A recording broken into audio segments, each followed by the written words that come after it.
Figure 3.1 shows you a golf ball at rest on a horizontal surface which is about 1.3 meters from the hole.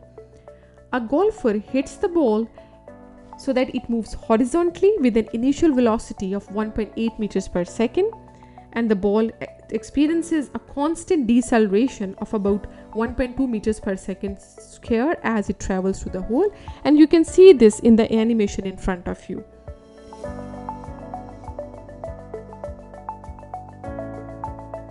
So you have to calculate the velocity of the ball when it reaches the edge of the hole.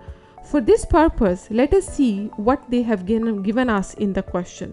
They have given us the initial velocity, which is equal to 1.8 meters per second.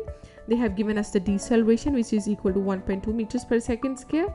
And they have also given us the displacement, that is the length of the horizontal surface, which is equal to 1.3 meters.